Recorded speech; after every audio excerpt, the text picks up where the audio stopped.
Arya Stark had not slept in 3 days. Sleep was a luxury that she simply could not afford, not when visions of the future swarmed her mind, not when the weight of so many departed souls seemed to press upon her shoulders. The ghostly faces of her slain foes hovered at the edges of her consciousness, and still she pressed on, for that was what it meant to wear so many names. One by one, these faces dissolved into Daenerys Targaryens, the conqueror astride a mighty dragon, whose justifications for violence troubled Arya in the darkness. Daenerys had torched an entire city, King's Landing, albeit in another version of this story, one that loomed just beyond the horizon of possibility. Yet, in the reality Arya was forging, she resolved never to let those flames fall upon the innocents again. She carried this vow like a dagger, ready to be sheathed in the heart of fate. Though the realm had begun to fractiously accept Daenerys's might, Arya would not. She had learned too well that a single person's flaws, when empowered by the devotion of thousands and the back of a dragon, could become something monstrous. She recalled her father's words from so many years ago, that sometimes mercy was the severest edge of justice. She had been too young then to understand the depths of that wisdom. Now, she realized that sometimes the only mercy you could grant was a swift end. And so she traveled with the stealth she had honed in the House of Black and White, seeking the moment that would set the realm on a different course. Her journey took her along overgrown paths and broken highways leading toward the Red Keep in King's Landing. The capital had not yet fully recovered from the wars that had buffeted Westeros. The scars of conflict marred the roads she traveled, and though Daenerys had not yet seized the throne, indeed, she had not yet fully landed her final blow against Cersei Lannister, there were rumors that the Targaryen queen would soon approach the city's walls. Some whispered that Daenerys meant to establish a new golden age for the Seven Kingdoms. Others recounted the horrors that had befallen the slavers of Meereen, the armies that had been broken and burned, the fields of ash left in her wake. Arya listened to these stories in taverns, in roadside inns, beneath the eaves of stable roofs, all while nursing the hidden steel of needle and the dagger at her belt, cloaked in anonymity. She wore no name, only silence.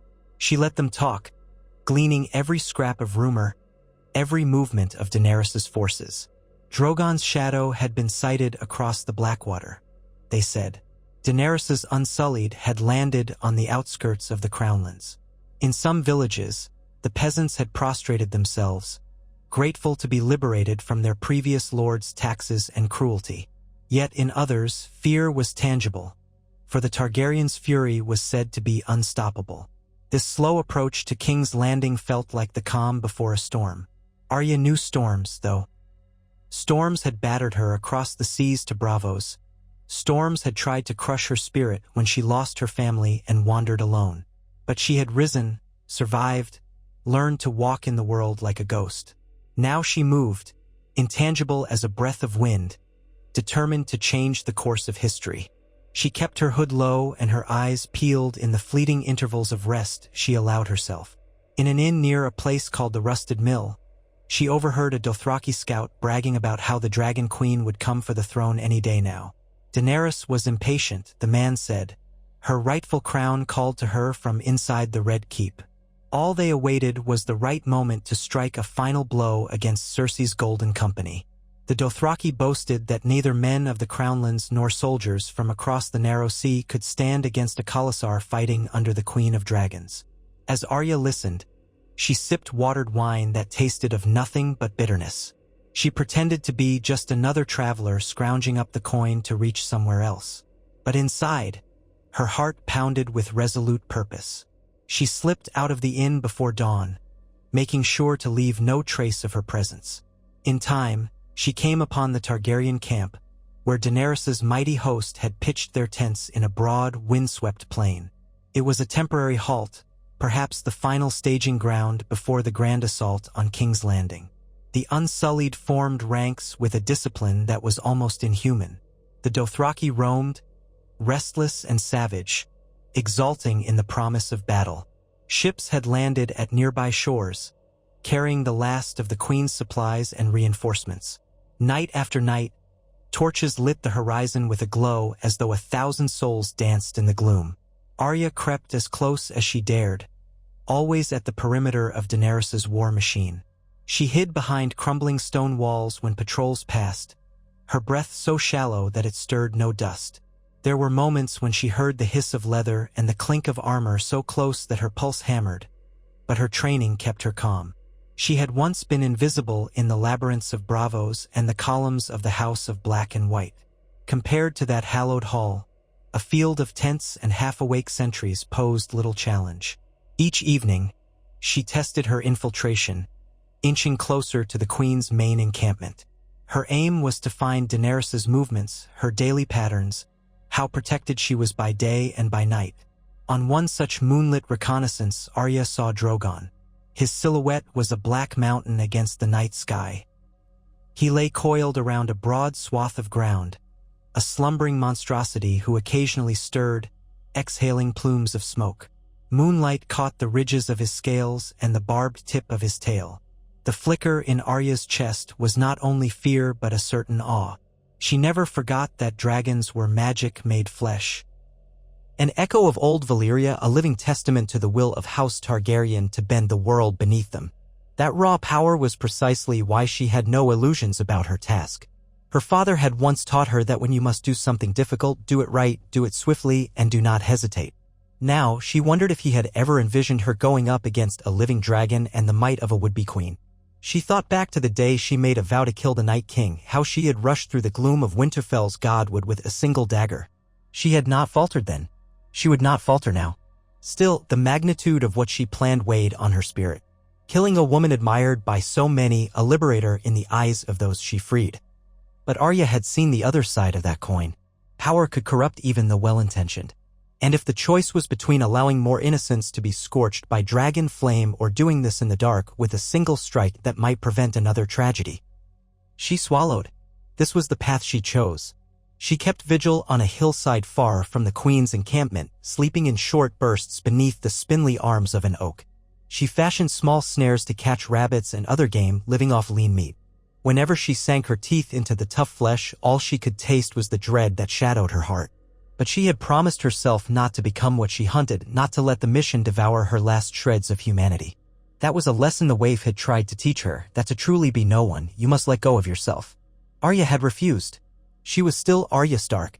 She had a name, she had a family once, and she had a vow to uphold that she would protect her homeland and the innocent people of Westeros from tyranny no matter the cost. Names mattered, she decided. A name was an anchor, not a shackle. On a cool evening, with the sky awash in fading rose light, Arya decided to take a more daring step. Daenerys was said to be meeting with her council deep within the encampment. Tyrion Lannister would be there, Ser Jorah Mormont at her side, Grey Worm too. Arya trusted Tyrion's intentions more than Daenerys's, but she also knew how loyalty bound him now. The rumor was that Tyrion was torn, quietly fearful of what Daenerys might become if she was provoked or slighted. Arya needed to see the Queen with her own eyes to sense if the stories were true or just twisted rumor.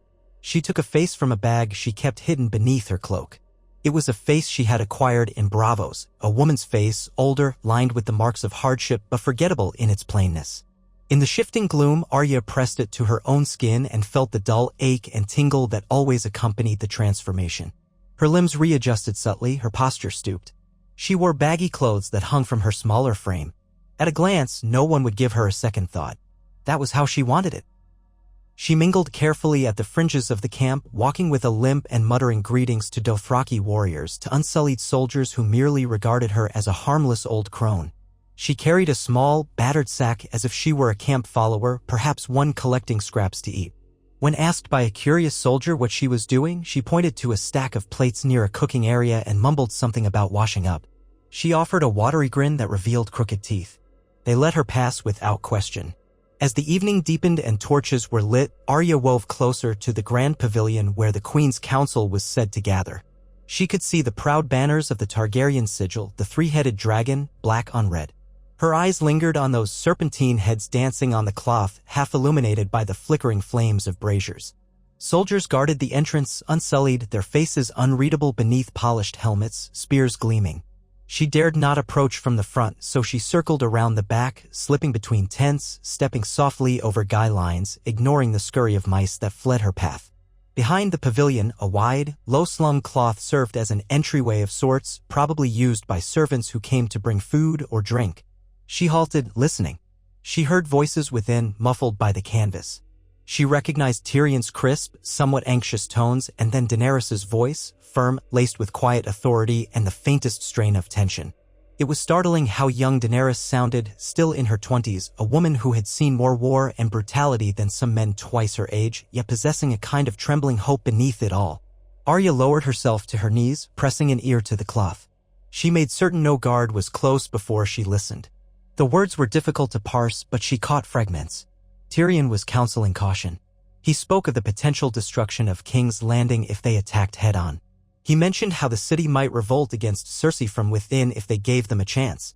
Daenerys' reply was subdued, but Arya could hear the icy undertones. Daenerys said that mercy could cost more lives in the long run, that half-measures and delays had already cost them dearly in the war against the Lannisters. She spoke of establishing a new world, a place without tyrants, without cruelty. She wanted to break the wheel, as she had declared many times. Arya closed her eyes, listening to the Queen's convictions. The words were rousing, full of passion, but she detected beneath them an iron that chilled her. The words might be repeated from a place of sincerity, but also from a place of unstoppable will. Arya had met unstoppable wills before. They rarely ended well. The discussion shifted. They spoke of possible negotiations with the enemy. Ser Jorah Mormont advocated for a final attempt at diplomacy, if only to buy time to spare the city. Grey Worm, his voice stoic, mentioned that the Unsullied did not fear a siege. In the hush that followed, Arya sensed that Daenerys stood, perhaps pacing. The soft shuffle of boots on woven rugs. She spoke then, her voice growing sharper, her Valyrian accent evident in her pronouncement. No more delays. The throne is mine. We march in 3 days. Tyrion's protest rose, quavering with uncertainty. Another hush, then Daenerys again, quieter now, something about how Cersei would not hesitate to use the innocent as shields, and how the longer they waited, the stronger the Lannister cause might become in terms of sowing fear. Daenerys believed that if they struck swiftly, the city might surrender at once, seeing the futility of resistance. Tyrion's halting response was that King's Landing could become a graveyard, that the city was full of families with nowhere to run. Daenerys paused. "I have given them every chance," she said. "I have tried to show them there is a better way. If they do not yield, then I will do what must be done." Arya recognized the tone, the same steely resolution she had heard in men who had power thrust upon them and refused to question themselves. She thought of her sister Sansa, who could be unyielding but never heedless of consequences. Daenerys, though, possessed a unique weapon, Drogon, the living embodiment of fire and blood. If Daenerys decided to unleash him on the city, no walls, no red keep, no fortress of stone or flesh could stand for long. The idea of tens of thousands of innocent people cowering beneath the fury of that flame made Arya's stomach churn. She felt a flicker of rage in her chest, the kind of righteous anger that said, enough. Her fists clenched at her sides. She backed away from the pavilion, her head spinning with the knowledge she had gleaned. The Queen would make her move in 3 days. Arya had to act before that. There would be no more time to weigh moral quandaries. She had come this far. If she did not strike now, if she let Daenerys unleash that monstrous power, the realm would bleed again. Some might say that war always cost the lives of innocents. But Arya knew. She had traveled across the sea, she had seen slaves pinned to posts, she had heard about the sacking of cities. She understood that once the fire started, there was no reining in the rage of a dragon.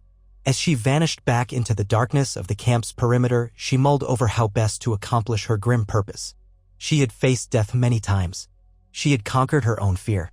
If Daenerys died, the Targaryen forces might still take King's Landing, but perhaps they would do so under a less fanatical leader, someone capable of mercy. Tyrion might step in to broker a peace, or the lords of Westeros might negotiate to form a new council. Arya did not know. All she knew was that the alternative, letting Daenerys live to devastate the city, was no longer acceptable to her conscience. She thought of the people in the capital. Men, women, children who had no idea of the storm coming their way. She thought of her father, how he had always tried to do the right thing, even if it cost him. For Arya, this was the cost. Though she carried needle, she suspected it would be near useless against someone protected by so many guards. She also had the Valyrian steel dagger. But the real question was how to slip past Drogon. The dragon might as well have been an army unto itself. She had to separate Daenerys from her protectors, from her monstrous mount. That meant waiting, perhaps, for a moment when the queen was vulnerable, bathing, sleeping, or in some corner of the camp. Yet Daenerys was rarely alone. Yora or Grey Worm or a score of Unsullied was always nearby. Arya could attempt a direct infiltration of the queen's tent in the dead of night, but the risk of Drogon waking at any hint of distress was high. She remembered that story from the north, the dragons in Winterfell stirring whenever Daenerys was threatened. They had an uncanny bond with her. If she let out even a single scream, the entire camp would be upon Arya, or worse, the dragon might belch fire. Arya inhaled slowly. She needed a plan more cunning than a straight-up assassination in the darkness. That night, she left the camp, returning to the lonely hill where her meager supplies lay hidden. She stripped away the borrowed face, feeling it shrivel in her hands as the magic receded, and stowed it carefully. Then she sat cross-legged, hugging her knees, gazing at the stars.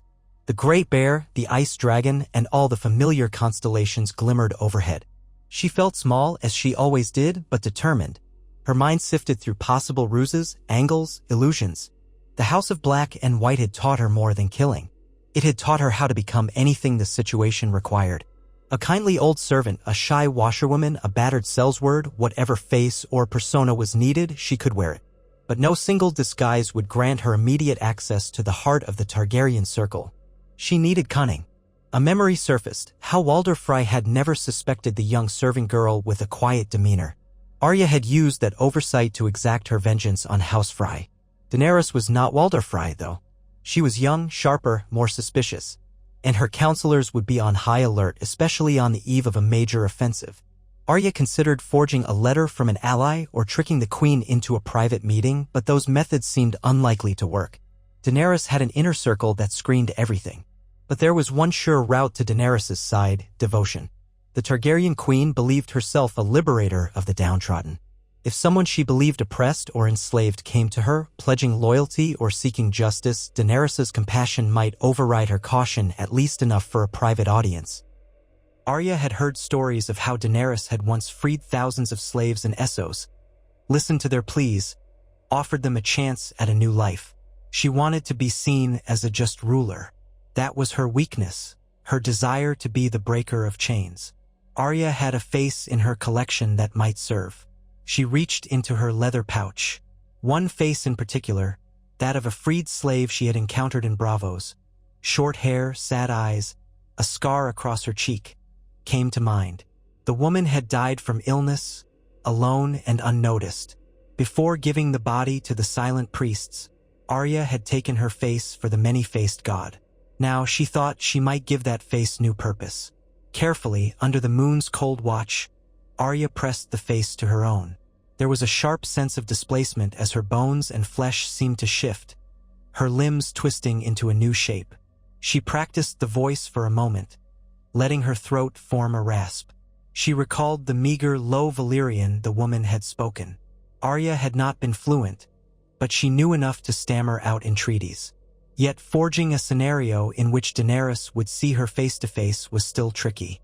She needed a plausible reason to approach. Perhaps as a victim of Lannister cruelty, a woman whose husband had been murdered, whose children were threatened, begging the Targaryen queen for vengeance. Daenerys had a known hatred for those who oppressed others.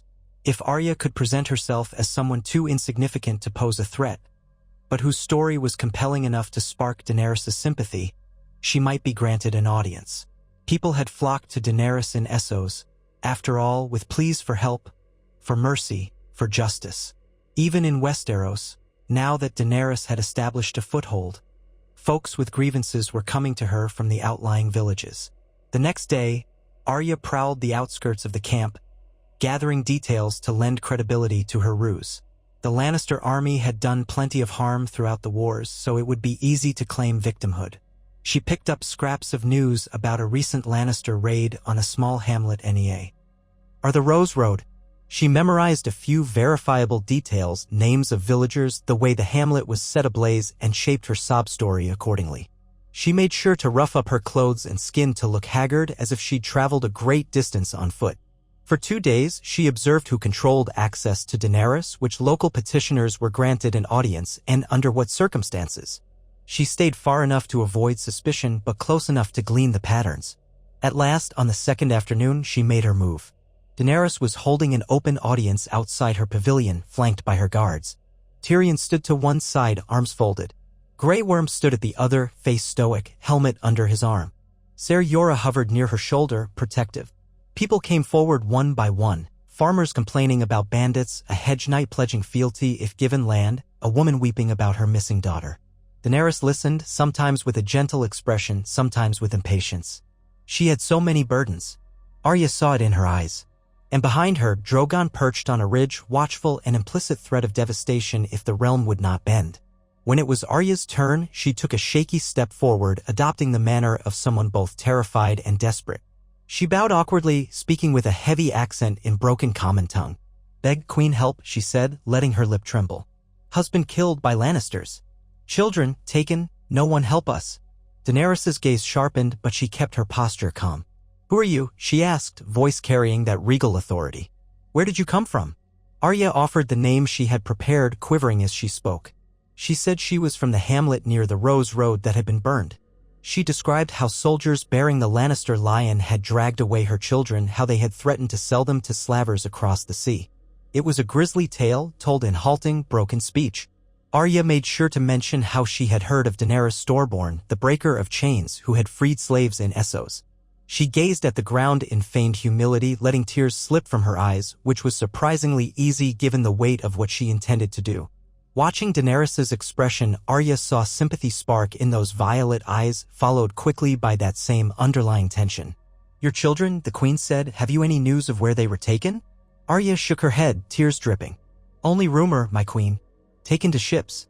Lannisters, they want money, gold. So I come here, hearing Queen will break chains. Please, help me." She fell to her knees, letting her voice waver. Tyrion, standing near the queen, cast her a sharp look. "Lannisters truly selling captives into slavery?" he muttered, his tone disbelieving, perhaps even offended as he was a Lannister himself. But Arya saw how carefully he studied her, no doubt suspicious. She willed her face to remain pitiful. "I know nothing, my lord," she whispered. "Only see the banner of lion and men with cruel eyes." Daenerys glanced at Tyrion and then at Grey Worm. "This is vile. If such a trade is happening on Westerosi soil, it will be stamped out. We will search for these men." She leaned down a fraction, eyes on Arya. "We will try to find your children," she said in a softer tone. "For now, you must remain here, where we can protect you. Our scouts and soldiers will search for these raiders. You have my word." Arya feigned relief, letting out a stifled sob.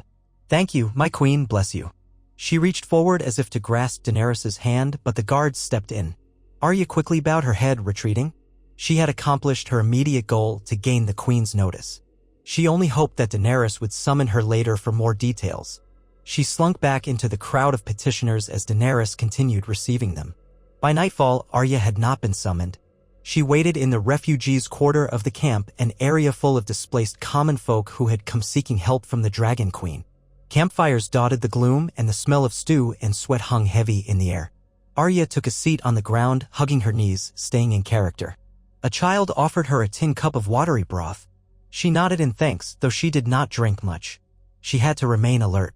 Occasionally, a patrolling Unsullied would pass. She offered them a meek look before casting her eyes down. In the flickering shadows, her face looked haggard, old scars visible.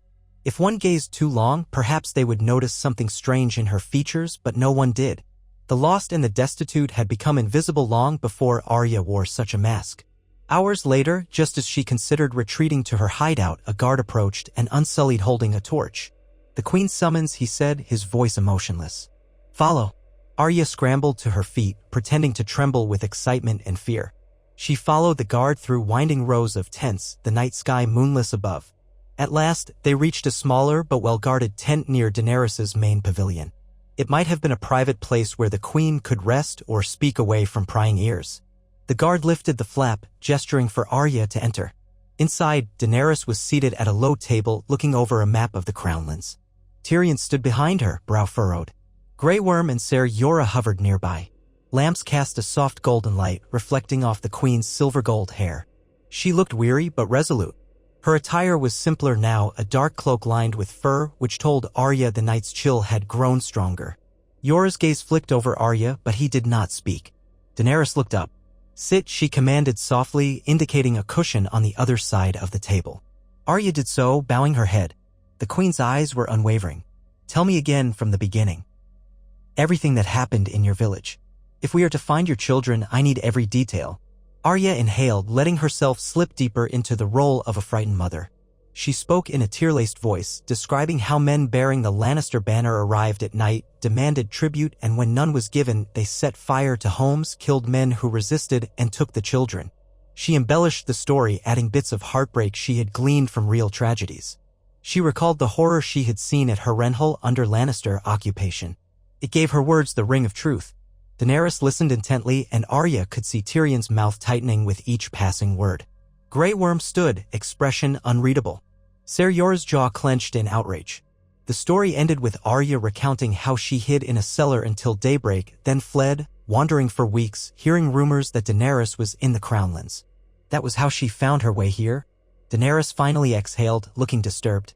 "This is vile. My father's house once wrought terror across the land, and now the Lannisters." Tyrion coughed. "Your Grace, it might not actually be Lannister forces. There are plenty of sellswords or bandits who would use the Lion banner to strike fear into peasants. And as shameful as it is, some lesser Lannister bannermen might have grown desperate, turning to unscrupulous deeds. We should investigate." Daenerys nodded but fixed her gaze on Arya again. "You wish vengeance," she said, as though reading Arya's heart. "I can see it in your eyes." Arya swallowed, letting those false tears well up again. But behind them she poured her true fervor, the desire to see no more innocents burned. "I want my children," she whispered, "and I want these men punished." Daenerys nodded, a glimmer of empathy kindling in her eyes. "They will be," she said. "I promise you." Arya bowed her head. "Thank you." She let her shoulders slump as though she could barely remain upright. "I only want to serve you, Queen. I can cook, clean. I want to stay close. I cannot fight, but I want to help." Tyrion raised a brow, exchanging a look with Daenerys, who hesitated. Then she sighed. "Very well. We will find some tasks for you. Grey Worm, see to it that she has shelter and food. Ensure she's watched if she wishes to remain near our soldiers. She has nowhere else to go." Arya trembled with feigned gratitude, pressing her forehead to the dirt in a gesture of abject reverence. Inside, her mind whirred with new possibilities. Now she had a foothold close to the Queen. That was all she needed. The plan was coming together. Grey Worm escorted her out. She risked a glance back at Daenerys' face and saw not a tyrant but a woman exhausted by war, wearing the burdens of destiny. This was the moment Arya nearly faltered. Was she truly so certain that Daenerys would burn King's Landing? Or was that only a possibility shaped by rumor and fear? But she remembered the Queen's words overheard. "If they do not yield, I will do what must be done." That was the logic of a conqueror. Mercy could be flung aside like an afterthought. Arya had seen it before in men who thought themselves righteous. She steeled her resolve. Over the next 2 days, Arya became a ghost within Daenerys' camp, performing menial tasks assigned to her, always under the watch of a guard or an unsympathetic steward. She carried water, peeled potatoes, scrubbed muddy boots. She did it all wordlessly, with hunched shoulders and downcast eyes. In truth, her Bravosi training had taught her how to fade into the background. Servants and guards soon forgot she existed, especially since many refugees had flocked to the Queen's side. She gleaned bits of conversation among soldiers and council members, learning that the final assault on King's Landing was imminent. Daenerys had demanded a show of force that would humble the Lannisters quickly. Drogon was restless, they said, wanting to fly. Arya watched from afar as the dragon soared overhead, blotting out the sun in fleeting arcs. At last, on the second night, Arya sensed that the time had come. Word spread that Daenerys would rise before dawn, planning to meet with her top commanders one final time before marching. Arya guessed that the Queen would want solitude to gather herself, or at least a private moment before the tide of war. Tyrion might come to speak with her or Jorah, but eventually, in the small hours of morning, the Queen might be alone in her tent, or nearly so. That was when Arya would strike. She used the darkness to her advantage. When all but a few watchfires were lit, she stole away from her assigned bunk, weaving through the maze of tents. She wore her borrowed face, her ragged clothes, carrying a small knife tucked beneath her apron. Needle she had left behind in her hidden pack, because it was too conspicuous. The Valyrian steel dagger remained strapped to her thigh, the same blade she had used on the Night King. She hoped it would serve her once more against a force of destruction. She had no illusions. Daenerys was not the Night King, but in her eyes, the potential for devastation was just as formidable. She neared the Queen's tent, noticing 2 unsullied guards stationed at the entrance. Their discipline was absolute, meaning a direct approach was impossible. She circled around, searching for a vulnerable spot. The tent's rear was draped with heavy cloth, with a single rope staked into the ground. If she could slip beneath, she might gain entry, but the Unsullied might notice any disturbance. Carefully, she used a small stone to break the rope's tension near the stake, so that if the cloth shifted, it wouldn't yank on the stake and alert the guards. Then she waited, heart pounding, listening for any noise inside. Silence, except for the faint rustle of movement, as though someone was pacing or turning over in bed. Arya slowed her breathing to a trickle. She ducked under the cloth, inch by inch, her senses attuned to any shift of the air. The interior was dimly lit by a single lamp. The Queen lay on a cot, still and silent, though her eyes might be open. Arya couldn't see yet. Dropping as silently as a shadow, she slipped fully inside. Her heart hammered. She readied the dagger, the motion so practiced it felt like an extension of her hand. Daenerys was not asleep. She lay on her side, eyes half-lidded, lost in thought. Her cloak was draped across her legs. Her gaze snapped up the moment Arya moved. For an instant, confusion flickered across the Queen's features. She saw only a ragged refugee, or so it must have seemed. Then Daenerys's eyes widened. Her mouth opened, likely to call for her guards. Arya lunged. She covered Daenerys's mouth with one hand, pressing her full weight onto the Queen's torso, pinning her against the cot.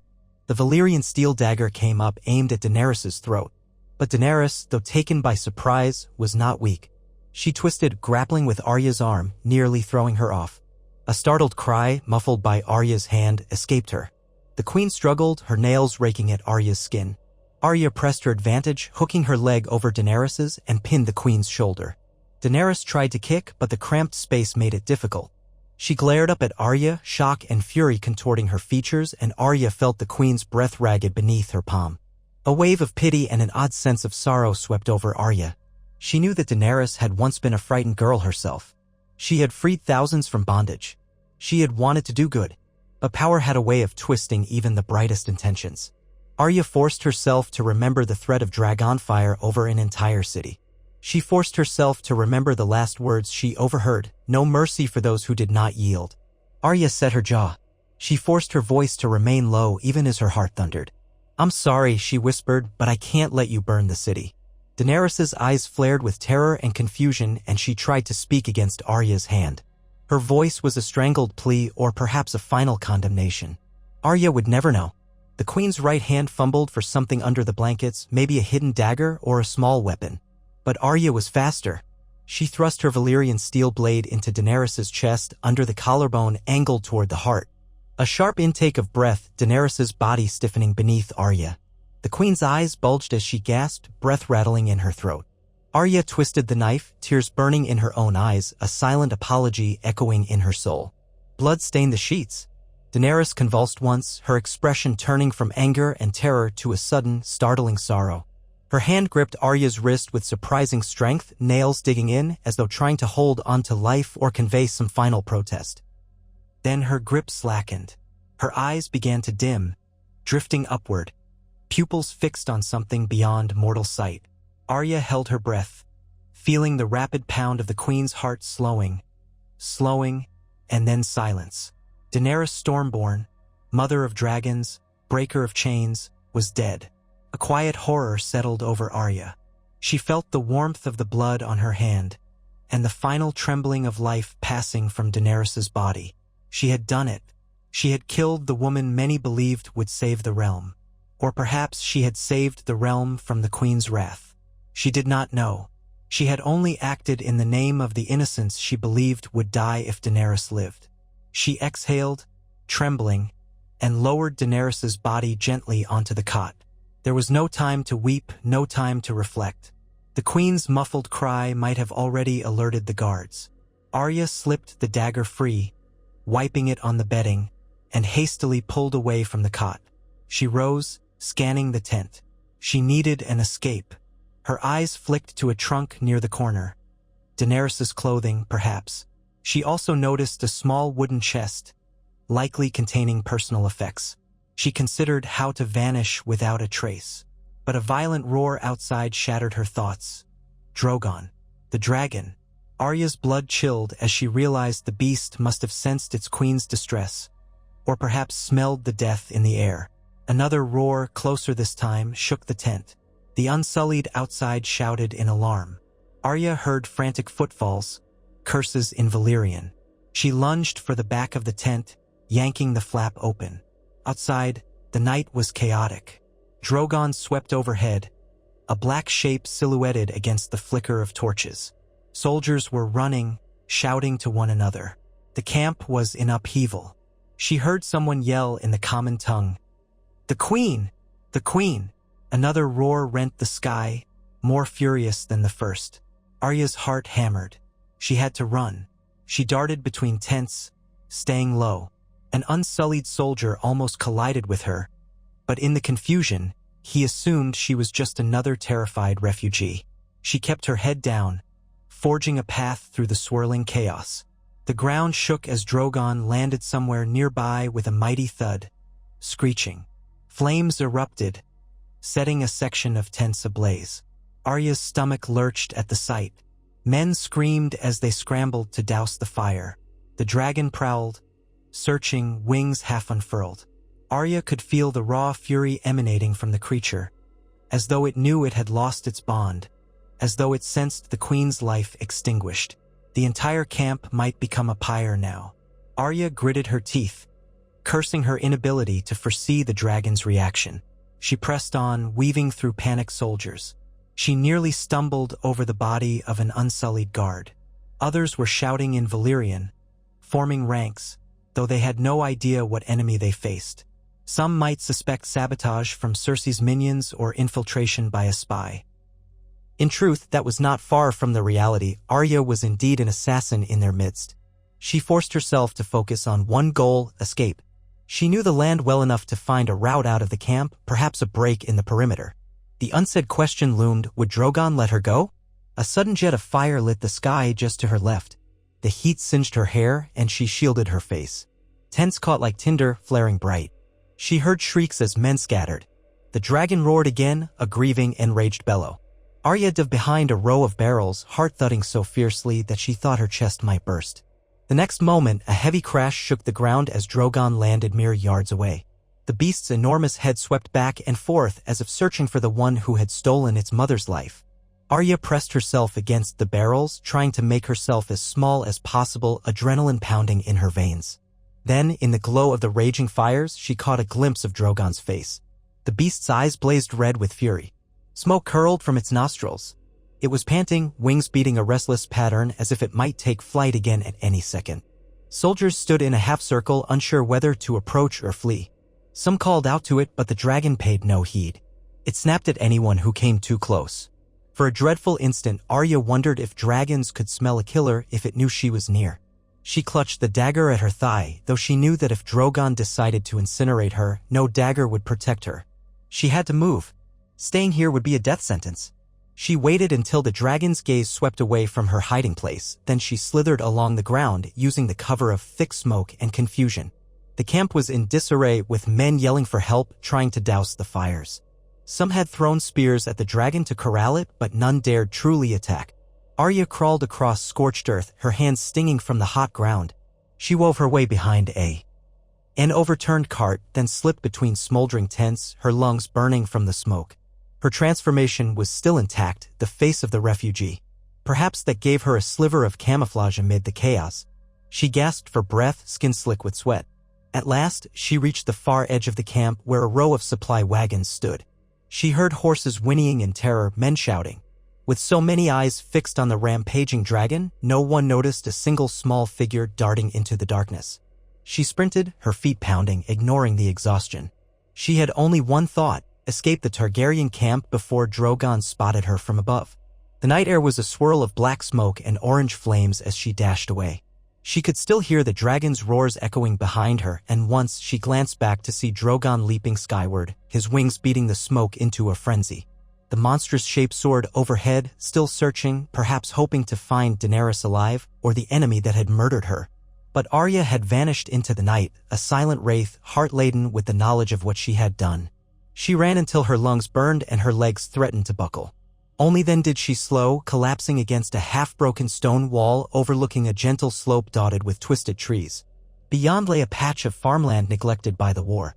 Arya sank to her knees, her body shaking with spent adrenaline and horror. She closed her eyes, pressing her forehead against the cool stone.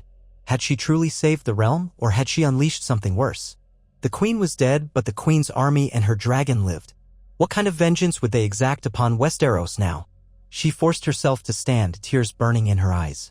There was no going back, no undoing the blades thrust into Daenerys' heart.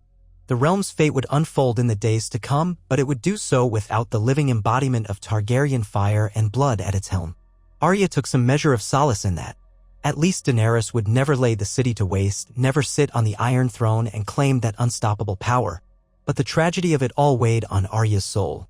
She had killed a woman who had endured unimaginable hardships, who had dreamed of breaking the wheel of tyranny. She had weighed the risk and decided that dream was too dangerous to allow. She walked for hours, heading away from the camp, away from King's Landing, which stood to the south, the red keep spires just visible on the horizon. Dawn slowly broke, painting the sky in pale blues and pinks. She felt like a phantom drifting through a world that had become even more precarious. Eventually, she found a small stream. She knelt to wash Daenerys' blood from her hands. As she scrubbed, she felt each stain cling to her skin as though the ghost of the queen was marking her. She dipped her face into the water, removing the borrowed visage. Her own reflection emerged in the ripples, fierce and haunted. Arya Stark of Winterfell gazed back at her. Her mind churned with uncertainty. Should she remain to see what became of the Targaryen forces without their queen? Would Grey Worm or Tyrion assume command? Would Drogon continue to rampage or fly off in grief? Might Jon Snow arrive and find that his queen, the woman he once loved, was gone, her life stolen in the night? A pang of guilt twisted in Arya at the thought of Jon. He had believed in Daenerys, or at least wanted to give her a chance. He had wanted peace. Now, how would he react? The knowledge that she might face his heartbreak or anger gnawed at her. But she refused to regret her choice. She remembered the faces of the innocents in King's Landing, children with no place to hide from Dragonfire. She had done it for them, she told herself. She spent the day hidden in a small copse of trees, dozing fitfully, her dreams haunted by visions of Daenerys' eyes going wide with shock, her final breath rattling out. She saw Drogon's roaring silhouette again and again, felt the heat of the Dragonfire. She dreamed of a city in flames that she had supposedly prevented, yet in her dreams it burned anyway. When she woke, she realized tears had streaked her cheeks. Pressing on, she skirted the farmland, moving north and west, following forgotten roads that meandered toward the riverlands. She was not ready to face the capital. She suspected news of the queen's assassination would spread quickly, rumors swirling that Cersei's assassins had done it, or the Golden Company, or perhaps the queen had been betrayed by one of her own. No one would suspect a single slip of a girl wearing a borrowed face. That was her advantage. But she also realized that if Tyrion or Varys had time to reflect, they might guess the truth. Arya Stark had once told them she meant to rid the world of threats to her family. And Daenerys, for all her good intentions, was indeed a threat. They might wonder. They might suspect. But they would have no proof. She traveled light as she always did. The dagger at her side offered comfort. She forced herself to eat whatever small game she could catch. Her mouth felt dry and bitter, her appetite minimal. Each night, she lay her head down on the cold ground, forcing her eyes to close, telling herself she had done the right thing. Memories of the Red Wedding, of the horrors inflicted by careless men of power, fueled her justification. She told herself that Daenerys was no different, that she would have become another tyrant. Yet the part of Arya that remembered the girl who had lost her father and mother and brothers also mourned for what might have been, for a queen who might have shown mercy had the world not shaped her otherwise. On the fourth day of her escape, as she approached a small market town, she heard distant hoofbeats. She froze behind a hedgerow, peering out. A group of horsemen were galloping along the road, banners flapping. She recognized the Targaryen sigil embroidered on their cloaks. The men looked grim, determined, scanning the countryside as if searching for something or someone. Word had spread then. They might be hunting for Daenerys' killer, though how they planned to find a lone assassin in a realm full of war-weary people, Arya couldn't guess. She waited until they passed, then continued onward, staying off the main roads. She realized that if she was captured, she would be tortured or killed. She also realized with a pang that if Tyrion or Jon wanted to restore peace, they might want the culprit behind Daenerys' death to answer for it. Even if that culprit had believed she was preventing a worse slaughter, vengeance often trumped justice in Westeros. To her relief, she reached the outskirts of the Trident region without encountering any more Targaryen search parties. Here, the land was calmer, though rumors abounded in taverns. The Dragon Queen had been murdered in her tent, some said by a faceless assassin, others claimed by Lannister spies. Drogon had burned half the camp in fury, then flown off, carrying the Queen's body, or so travelers said. There was talk that the Unsullied had gone mad with rage and were taking revenge on the villages. Others insisted that Tyrion had managed to keep them reined in, forging an uneasy truce with Cersei's forces. The stories were contradictory, confusing. Arya gleaned what she could, trying to piece together the consequences of her act. She found that no one really knew the fate of King's Landing. Cersei still sat behind her walls, though some travelers claimed that the Golden Company had abandoned her, sensing that her reign was at an end. Others said the city was bracing for an attack that might never come. The Targaryen army, leaderless, might fall apart. Or Grey Worm might rally them for a final assault to avenge their queen. In the swirl of rumor, no one knew the truth. In a cramped inn along a muddy track, Arya listened quietly as merchants swapped stories. One insisted that a large contingent of Targaryen soldiers had retreated to Dragonstone, carrying Daenerys' banner in mourning. Another said that Jon Snow had appeared, urging them to maintain peace and avoid senseless bloodshed. Arya's heart clenched at the mention of Jon. She imagined his grief, his confusion at Daenerys' death. She wanted to find him, to explain, but she knew that if she did, she might face his wrath or heartbreak. How could she tell him that she had taken Daenerys' life in the night, believing it best for the realm? If he had truly loved her, it might destroy him. Arya could only hope he would find a way to guide Westeros toward a gentler future without the looming threat of dragonfire. And she prayed that someday, if they met again, he might understand. Days stretched into weeks. The realm was thrown into disarray by the news of Daenerys' assassination. Some called her a martyr, others a tyrant. The lords of Westeros tried to gather to decide how best to move forward. Rumor held that Tyrion was pushing for a grand council to select the next ruler, hoping to avoid further wars. Sansa Stark, Arya's sister, was said to be strengthening the North's independence. No mention was made of Arya's name, at least not in the public discourse. She remained in the shadows, moving like a phantom through the torn land, uncertain of her next steps. She had once declared that she would sail west of Westeros, beyond the known maps, seeking a freedom from all these entanglements. But now she hesitated. Something kept her tethered to the realm she had saved or doomed. Eventually, she made her way to Riverrun. House Tully was her mother's kin, and the castle had begun to rebuild after years of strife. She kept her identity hidden, adopting simpler disguises as she approached. But upon learning that her uncle, Edmure Tully, was there, she risked revealing herself. He was stunned to see her, though he hardly recognized the grown woman who appeared at the gates. She told him little of her journey, only that she had come from the south. She gleaned from him that many lords were traveling to King's Landing for a council, one that might redefine the fate of Westeros. Bran Stark, her strange and quiet brother, had also been summoned. It was rumored that the Northmen followed him now, trusting in his otherworldly wisdom. Arya felt a swirl of emotions at the mention of Bran. She wanted to see her brother, to confide in him. He might understand more than anyone. Yet how could she stand in a council of lords knowing she had slain the Dragon Queen who had once claimed she came to save the realm from tyranny? Arya did not want to be a hero or a monster in their stories. She only wanted to protect the innocent. That night, as she lay in a guest chamber at Riverrun, thoughts churned in her mind. She recalled the faces of all those she had killed, from the lowliest Frey soldier to the Night King himself. Now Daenerys Targaryen was added to that litany. She wondered if the many-faced god had guided her hand or if it had been her own mortal sense of justice. The line between right and wrong had never felt more blurred. In the morning, she decided to set out again, heading for King's Landing. Some force drew her there, perhaps curiosity, perhaps a duty to see the outcome of this bloody saga. Though she knew it teetered on the edge of madness, what if someone recognized her? She felt compelled. The journey took her through lands littered with the remnants of war, but she encountered fewer roving soldiers than before. It seemed that the armies were gathering or dispersing, waiting to see which way the wind would blow now that Daenerys' formidable presence was gone. When at last she reached the outskirts of King's Landing, the city was not aflame, not in ruins, but tense. The gates were heavily guarded, manned by Lannister forces, though fewer than she remembered. She heard word that the remaining Targaryen loyalists had set up camp nearby, uncertain whether to join or oppose the crown. The Red Keep still bore the lion's sigil, meaning Cersei had not relinquished power easily. Arya slipped inside the city through a side gate, adopting yet another face from her collection, an older man with a gray beard, stooped shoulders, eyes clouded by cataracts.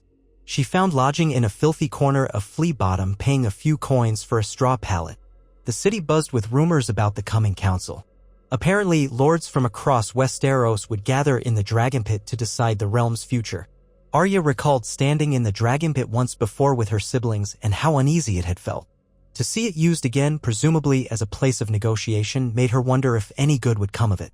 She lingered in the city's underbelly for a few days, gathering whispers. It seemed that Tyrion had managed to keep the Targaryen army from launching a final assault, appealing to them in Daenerys' name for peace. He had also treated with Cersei's envoys, ensuring that if a new ruler were chosen, the queen might step aside or be forced aside peacefully. Whether that was possible or not, no one could say. The day of the council dawned gray and cool. Bells tolled throughout King's Landing, calling lords, knights, and commoners alike to witness the gathering. Arya joined the throng converging on the Dragon Pit, her disguise secured. She stayed on the fringes, slipping between columns and broken arches. The interior of the Dragon Pit was a massive ruin, partially open to the sky. Guards from different factions stood at intervals, watching warily. At the center, a collection of chairs awaited the great lords and ladies. She spied Sansa among them, her red hair braided, her expression inscrutable. Bran was there too, seated in a wheeled chair, eyes distant. Jon Snow stood off to the side, wearing the look of a man haunted by heartbreak. Arya clenched her teeth, seeing the grief in his eyes. Nearby were others: Gendry, Lord of the Stormlands now, Brienne of Tarth in her armor, Samwell Tarly looking thoughtful and anxious. And Tyrion, front and center, flanked by unsullied guards who regarded him with suspicion as if he were both prisoner and spokesperson. Grey Worm stood near him, face hard. The seats for Daenerys and her advisors were conspicuously empty. As the lords and ladies arranged themselves, Tyrion cleared his throat, stepping forward. He wore dark clothes, his beard thicker, his face lined with worry. There was no official introduction, no fanfare. The hush that fell was one of dread and expectation. Tyrion began to speak. He lamented the death of Daenerys Targaryen, praising her early deeds of liberation, acknowledging her passing as a tragedy. He did not accuse anyone specifically, but said they had reason to believe an assassin had taken her life. He asked for a moment of silence, which was observed uneasily. Then Tyrion gestured to the gathered. "We stand at a crossroads," he said. "The one who broke chains for so many is gone. We can choose to break further into bloodshed, or we can choose another path. We can pick a ruler who might heal these wounds, unify this land." Some of the lords cast uncertain looks at one another. Sansa's face remained aloof. Bran's expression was unreadable, as always. Jon stared at his feet, clearly in turmoil. The Unsullied ringed the gathering, arms folded, presumably awaiting an outcome that would satisfy their sense of justice for their fallen queen. One lord demanded that Cersei Lannister step down, that the Iron Throne be given to someone with the realm's best interests at heart. Another snapped that the Targaryen loyalists should be exiled. Accusations flew.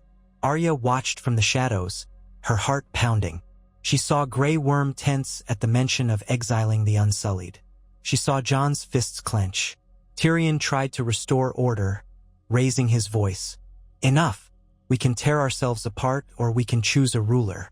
Someone wise, just free from the corruption of bloodline claims. Let the great families decide together, here, who shall lead us." A hush returned, though tension crackled in the air. Tyrion turned his gaze upon Bran. "I know of only one person who holds no lust for power, who has seen and known the worst and best of us. Bran the Broken. He holds our stories, our histories. Let him be the one to guide us." Shock rippled through the assembly, but no one laughed or jeered. They considered Tyrion's words, glancing at Bran's distant, almost mystical expression. Sansa spoke up. "If my brother is chosen to rule, the North must remain free. We will not bend the knee again." Murmurs rippled. Bran inclined his head almost imperceptibly, as if to say he understood. The lords began to speak, one after another, deliberating. Gendry Baratheon nodded, swayed by Tyrion's argument. Edmure Tully tried to speak but was politely shut down by Sansa. Others weighed in. One by one, they came to accept that Bran Stark might be their best hope for a stable future, especially if they could choose him by consensus rather than by the might of dragons or the accident of birth. Grey Worm's voice cut through the chatter. And justice for the Queen? Who will pay for her murder? He glared, unwavering, scanning the crowd. We fought for Daenerys Stormborn. We bled for her. She was slain dishonorably. Where is the justice? Silence thickened. Arya felt a prickle on her skin, half fearing that someone would point her out. No one did. Tyrion faced Grey Worm, speaking slowly. The one who killed her is unknown, but we ask you to let us find a new path. Let us not drown Westeros in vengeance. Grey Worm's lips twitched with anger. Our queen's blood cries out, he said. We would avenge her, or at least see her killer punished. But we do not know who did it. His dark eyes swept the assembly again. If you will not give us the killer, we will take what vengeance we see fit. Jon Snow stepped forward, clearing his throat. His voice was thick with sorrow. Grey Worm, I cared for her too. She was he broke off, struggling for words. I would have given my life for her. I tried to save her. We do not know who struck the blow, but she would not want endless war in her name. She believed in mercy. She believed in freeing people from cruelty. Tears shone in his eyes. If you loved her, then don't let her final chapter be written in blood. Let us find a better way. Grey Worm glowered. There was a palpable threat in the air. But behind him, the Unsullied stirred uncertainly. They had followed their queen across an ocean. Now she was gone. Their anchor was cut. Some might yearn for revenge, but others might simply want peace or a place to settle. The tension hung heavy as Grey Worm weighed Jon's words. Then, at last, he looked away. We will let you choose your king or queen, he said. But the Unsullied will never forget. He inclined his head as though making a concession but retaining the right to exact retribution someday. Tyrion, somber, nodded. So it was that the lords and ladies of Westeros voted. By consensus, though with some reluctance, they chose Bran the Broken to be their king, the first of a new order where rulers would be chosen by the great houses rather than by inheritance. Sansa declared the North's independence, which Bran accepted. The other lords did not challenge it, exhausted by war, unsure of everything. Jon Snow was pardoned for betraying Cersei, though it was a hollow victory for him. He wore grief like a cloak, lost without Daenerys. He spoke only when necessary, his eyes distant. Arya observed it all, hidden among the spectators, her throat tight. She wondered if this was the best possible outcome, a realm that chose its rulers, with her brother, a being touched by strange magic, at its helm. Was that what the realm needed? Perhaps.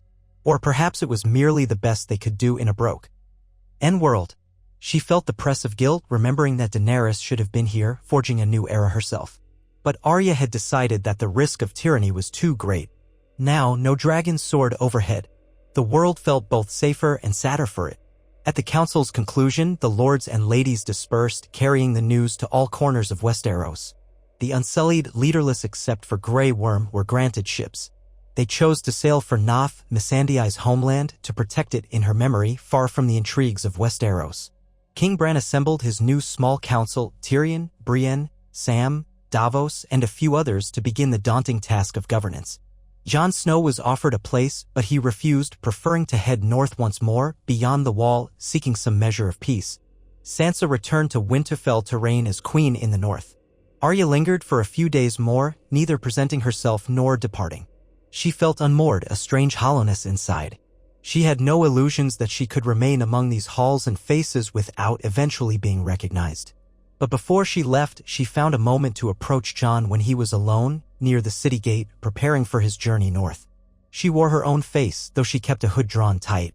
As he mounted his horse, she stepped from the shadows. He tensed, hand drifting to his sword, then saw her face. His eyes widened. Arya? She swallowed, meeting his gaze. He looked so tired, older than his years, sorrow etched across his brow. I'm sorry, she whispered, though she knew he did not yet understand. She tried to speak, but found no words. Tears threatened to spill down her cheeks. She wanted to confess everything, to tell him that she was the one who robbed him of Daenerys. Yet looking into his grief-stricken eyes, she couldn't force the words out. Fear tightened her throat. Fear of losing him. Fear that he would never forgive her. Jon slid from his horse, pulling her into an embrace. She stiffened, then relaxed, letting her head rest against his chest. He smelled of leather and dust and heartbreak. I'm so glad you're alive, he murmured. I looked for you after the queen, he exhaled. She could feel the tremor in his arms. There was fire, chaos. Some said an assassin had come. Daenerys was.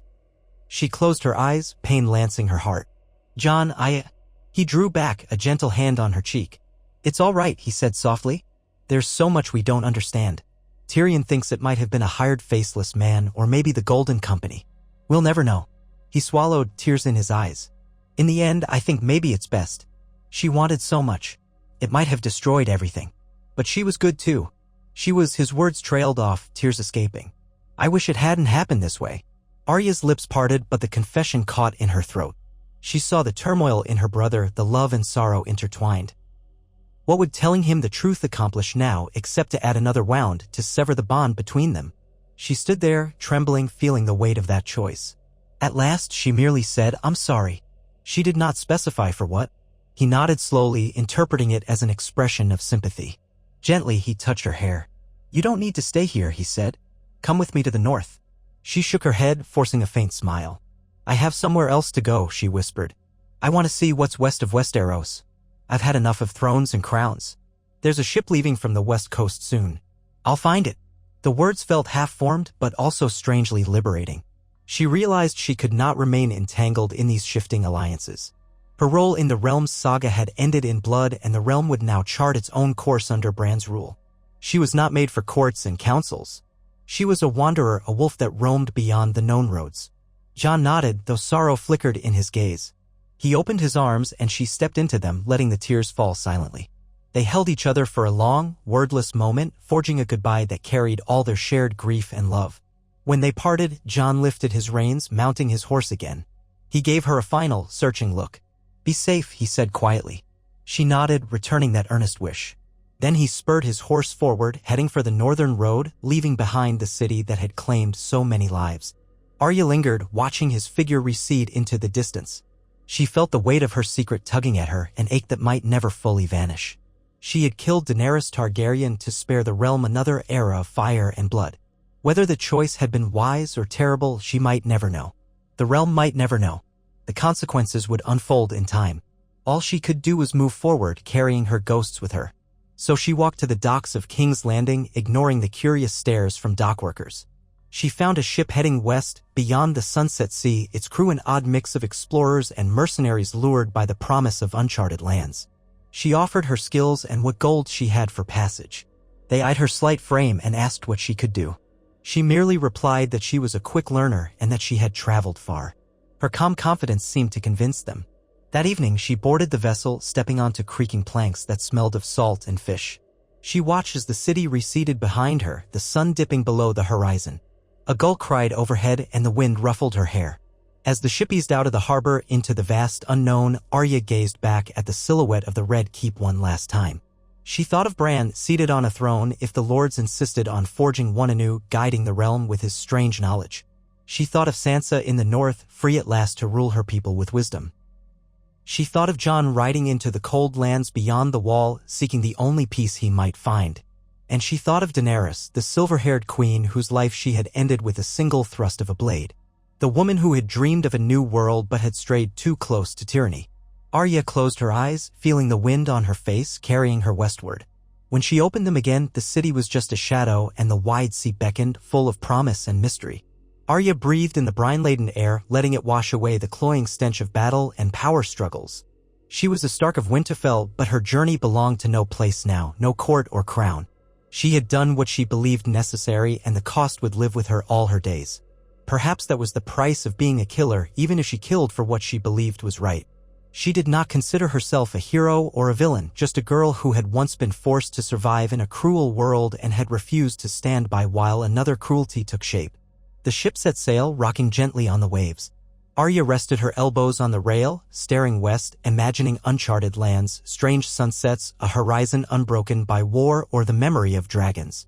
Whether or not she truly found such a place, the act of seeking it felt like the only possible redemption for a life that had been so bound to death.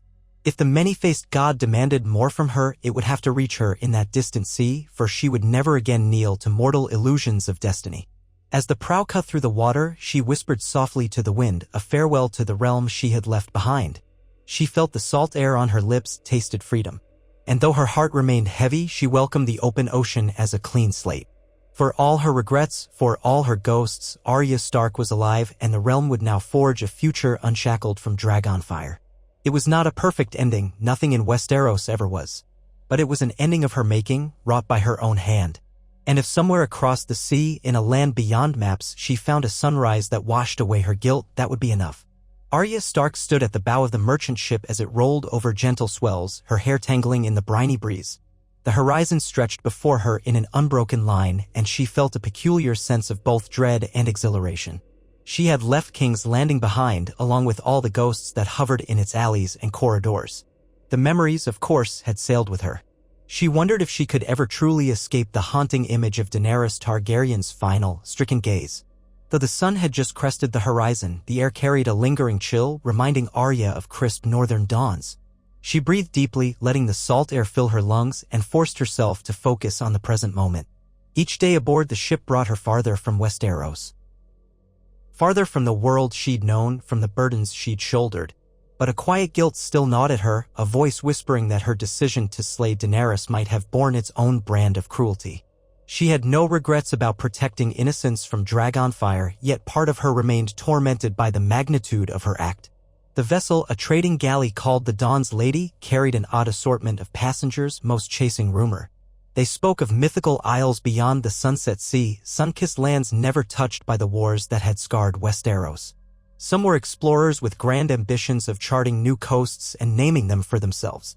Others were outlaws fleeing any number of crimes or debts, hoping the vast unknown might swallow their pasts. Arya listened to their tales in the lamplit hold, never offering many words of her own. She preferred to observe, to parse who might be dangerous and who might be trusted to mind their own business. The captain of the Dawn's Lady was a barrel-chested man with a hearty laugh and a dagger-like cunning in his dark eyes. He called himself Gannon Greytooth, a name that Arya suspected was a mask like so many she'd worn. She paid him in gold coins minted in King's Landing, coins that she'd once taken from a Lannister soldier's purse after defeating him in a skirmish outside Riverrun. Gannon asked no questions. Gold was gold, and the sea accepted all who came to her, so long as they paid their way and did their share of work. On her second day aboard, Arya offered to stand watch at night or help keep an eye on the cargo, which Gannon found intriguing. She had no illusions about the dangers. A woman traveling alone was easy prey for unscrupulous sailors. But her time training as a faceless man and her many brushes with death had forged a quiet, lethal confidence. Any who tried to lay a hand on her would soon regret it. Still, she did not flaunt her skill. Better that they think her merely a capable fighter, not the assassin who'd killed the Night King or a Dragon Queen. Each morning, Arya woke early to watch the sunrise burn away the mist. She found a kind of solace in the rhythmic creak of the hull, the snap of sails overhead. The ship's cat, a scruffy ginger Tom, often joined her at the bow, rubbing its flank against her leg before prowling off. Sometimes she thought of Nymeria, her lost direwolf, and wondered if the old companion might still roam the wilderness near the Trident, leading her pack. Time had a way of splintering families, sending them in different directions. Arya's own journeys had proven that well enough. Late in the afternoon of their third day at sea, a lookout spotted a dark smudge on the horizon to the south. Word passed swiftly among the crew, a sail. Arya stood by the gunwale, scanning the distance. Gannon peered through a battered looking-glass, then frowned. He handed the glass to Arya, who lifted it to her eye. Through a murky lens she glimpsed a lean, single-masted vessel angled toward them. Its sails were stained a dusky red, and the prow bore a figurehead shaped like a serpent. Even from afar, Arya sensed aggression in its bearing. Pirates, Gannon guessed. Or worse. The crew of the Dawn's Lady hustled to adjust course, hoping to outrun the interloper. But the wind refused to cooperate, shifting in the stranger's favor. By dusk, the smaller ship had closed the distance enough that Arya could see men upon its deck brandishing weapons, hear their shouts across the waves. Fear crackled through the crew. Some of the Dawn's Lady sailors had faced pirate raids before. Tales of savage freebooters from the summer sea circulated among them, some rumored to be old slavers from Essos who'd lost their livelihoods and turned to raiding. Others whispered of outlaws from the Stepstones who prowled every major shipping lane. Regardless of their origin, their intent seemed clear. Gannon barked orders to prepare for a fight, though they had limited arms. Merchant ships rarely mounted heavy defenses. Amidst the chaos, Arya remained at the rail, calm despite the churn in her gut. She recalled the wave of horse lords charging at Winterfell, the whites massing beyond the walls, the savage clangor of the War of the Five Kings. Compared to that, a pirate raid was just another moment of survival. She armed herself with her dagger, the same Valyrian steel that had ended the Night King, though she doubted she'd need its special properties here. She also strapped Needle to her belt. The slender sword still felt comforting in her grasp, like an old friend. She'd not used it on Daenerys, that deed had required stealth, but here, where open combat might loom, Needle's presence steadied her. Some among the Dawn's lady crew cowered below decks. Others brandished cutlasses and spears, forming a makeshift line at the stern where they expected the pirates to board. Gannon stood at the helm, cursing the wind, urging the sailors to coax whatever speed they could from the sails. Arya slipped into the shadows near the railing, perched behind a stack of crates. She waited, heartbeat slow, watching the pirate ship draw inexorably closer until lantern light revealed hard-faced men glaring at them across a few dozen yards of water. "Strike sails, or we'll burn ye," one raider bellowed in an accent Arya couldn't place. Torches flickered in his crew's hands. They brandished grappling hooks, ready to lash the two vessels together. Gannon, swallowing, shouted that they carried no valuable cargo, only salted fish and cloth. But the pirates laughed, unconvinced. "We'll take the gold from your pockets, the clothes from your backs," the leader cried. "And your ship if it pleases us." With a scraping crash, the vessels collided, hulls grinding. Grappling hooks flew. The Dawn's lady crew tried to shove them away, but the pirates were well practiced at boarding. Soon wooden decks slammed together, and men leaped across with murderous zeal. A swirl of steel and curses erupted. Arya wasted no time. She darted from cover, moving low and silent as she'd done in countless battles. She saw one pirate lunge for a trembling deckhand and slid into intercept, driving her dagger up into his armpit. The man howled, staggering. Another pirate came at her with a curved saber, roaring a slur about fancy swords. Arya's instincts, honed by years of training under Syrio Farrell and the Hound's brutal tutelage, guided her. She sidestepped, letting the blade whistle past. Needle found the gap in his guard, piercing his throat. A spray of crimson splattered the planks, and the pirate collapsed. She scarcely spared him a glance before turning to find another threat. The deck heaved beneath her feet, pitched by the waves. Smoke from the pirates' torches stung her eyes. She glimpsed Gannon swinging a cutlass in wide arcs, trying to rally his men. A thick-limbed raider battered a sailor to the ground, then stomped on his chest. Arya flew at him, slicing the back of his knee, sending him crashing down. Another slash across his back ended his threat. By now, the pirates realized at least one fighter among the defenders was lethal. She felt their eyes turn on her, a chill of adrenaline prickling across her skin. Someone shouted, "Though we slip of a lass, kill her." 3 of them closed in, forming a rough semicircle. Their sabers gleamed. Arya's pulse hammered. She spun her dagger to her offhand, brandishing Needle in her right. She remembered the form Syrio had taught her, the dance of water. Even on the tossing deck, her feet shifted with precise grace. One raider fainted high, another tried to circle behind. She parried the first, whipped around to meet the second, then sprang back as the third lunged. Needle flicked out, drawing a line of blood across the lunging pirate's face. He cursed, reeling, and she darted beneath his slash, burying her dagger in his side. The second attacker almost caught her with a downward chop, but she pivoted in time. Steel clanged, jarring her shoulder. She hissed, ignoring the pain. Another thrust, this one angled at his ribs, forced him to leap back. The first feinter seized his chance, slashing at her from behind. She felt cold steel graze her upper arm. Gritting her teeth, she spun, hooking his blade aside, then drove Needle into his belly. His eyes bulged as he staggered, and she yanked the blade free in a spray of blood. The final man, seeing his companions sprawled in the flickering torchlight, lost his nerve. He backed away, stumbling over tangled rigging, and tried to retreat to the pirate ship. Arya didn't pursue. Instead, she turned to see how the rest of the battle fared. The Dawn's lady crew had rallied somewhat, but the pirates were still pressing them. Gannon roared, caving in a raider's skull with a belaying pin. Another half-dozen pirates, seeing the tide shift, scrambled back onto their own deck. A bearded giant of a man hurled a torch at the merchant vessel's sail. Flames leaped hungrily along the cloth. Panic surged among the defenders as the rigging caught fire. For a moment, Arya feared the entire ship might be engulfed. But the pirates, battered by the unexpected resistance, were retreating.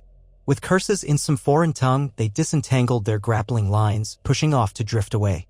A half-dead pirate clung to the rail, moaning, but one of his comrades shoved him aside with callous disregard. The smaller vessel pulled away, its oars flailing in the water for speed. Desperate men with singed hair coughed amid the smoke. Before long, only the waves parted them. Ganon yelled for water to douse the fire. Buckets were swung, men forming a chain to pass seawater up. Eventually the flames were subdued, though the sails were left ragged and charred in places. Bodies lay sprawled across the blood-slicked deck, pirate corpses as well as 3 of Ganon's men. Arya's stomach twisted as she stepped over the dead. She had seen so much death that she was almost numb, yet a small part of her still flinched. So many lives lost, so many stories ending in violence. She knelt beside a young sailor, barely more than a boy, who stared unseeing at the starry sky. A deep slash gaped across his chest. She whispered a silent farewell.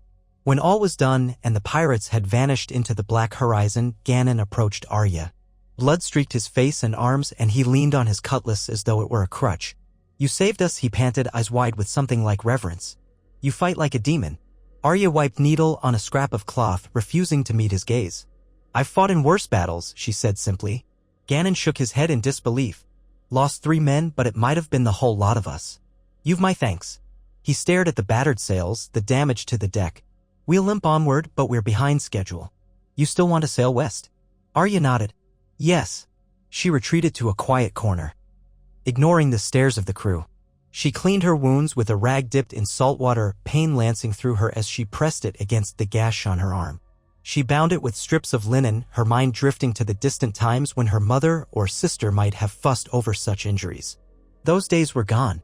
She was alone, by choice, forging a path that led only into the unknown. That night, she slept fitfully in her hammock, dreaming of faces in the darkness: Daenerys, eyes wide with betrayal; Jon, torn by sorrow; the pirate's savage grin as he lunged. She woke before dawn, heartbeat hammering, half expecting the deck to be awash in blood again. But only the gentle rock of the ship greeted her and the faint call of gulls overhead. She breathed out a shaky release of tension. As days passed and the Dawn's Lady pressed onward, the waters grew deeper, the winds more capricious. The charts Ganon possessed became less reliable, each passing league bringing them to less explored waters. Rumors said that centuries ago the Valyrians had ventured into the Sunset Sea only to vanish. Another story held that the fabled daughter of some Westerosi lord had once tried to sail west, never to return. Arya listened to these tales around the evening meals, her expression unreadable. Most of the sailors laughed them off as superstitions. But one old hand, a grizzled seaman named Dauber, claimed to have glimpsed strange lights over the western horizon once on a previous voyage. "They flickered like ghost lanterns," he croaked. "Could have been illusions or some new land beyond the curve o' the sea. I turned back, for the storms caught me." He shrugged. "I'm alive anyway." Ganon's mood grew solemn as they advanced. Supplies ran lower, and the sails bore the scars of the pirate raid. Storms became a frequent menace, buffeting them with fierce winds that howled through the rigging at night. Still, Arya felt a curious sense of rightness pressing onward, as though the vast emptiness of the ocean was washing away her old life's regrets.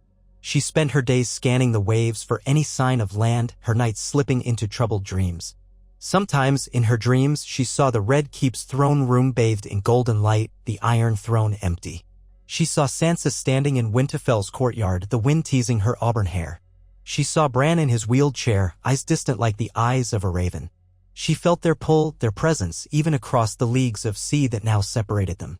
Once, she dreamed of Daenerys again, but in the dream, Daenerys wore her old Dothraki garb and extended a hand to Arya as if inviting her to ride a dragon with her.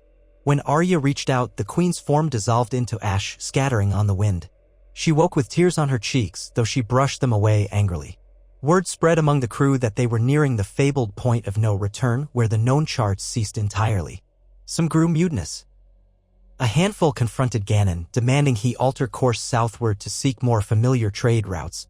Ganon, who valued profit and his life above all, wavered, glancing at Arya as though to measure her reaction. She met his gaze coolly. "I paid you to sail west," she reminded him. "If you break that bargain, I'll take my gold back." Her tone suggested she was not bluffing. Grudgingly, Ganon held to his heading. The winds howled again that night, and the Dawn's Lady groaned under the strain, but in the morning, the sky opened pale and clear. They pressed on, forging deeper into the unknown. The ocean's color changed subtly, shifting to a deeper cobalt. Fish they caught had unfamiliar shapes, as though they hailed from distant watery realms. Seabirds grew scarce. Now the horizon was truly empty, a circle of water and sky, no other ships, no sign of anything resembling a coastline. It was on a still, fog-shrouded dawn when an eerie calm settled over the sea. Even the breeze died, leaving the sails limp. The Dawn's lady drifted helpless. Ganon cursed as the ship refused to move. Some of the crew whispered of the watery labyrinth that legends said lay beyond the ends of the earth. Others muttered that they'd become ensnared in some sorcery. Arya felt the hairs on her arms prickle. It reminded her of the stillness before the Night King's assault at Winterfell, an ominous hush that presaged doom. A faint scraping sound jolted them. Men peered overboard but saw nothing except swirling mist. Then something bumped the hull, causing the vessel to lurch. Panic rippled through the crew. Ganon bellowed for weapons. Arya hurried to the deck's edge, eyes narrowed. From the corner of her vision, she spotted movement in the water, a dark shape gliding beneath the surface, longer than any fish she knew. It vanished, leaving only ripples.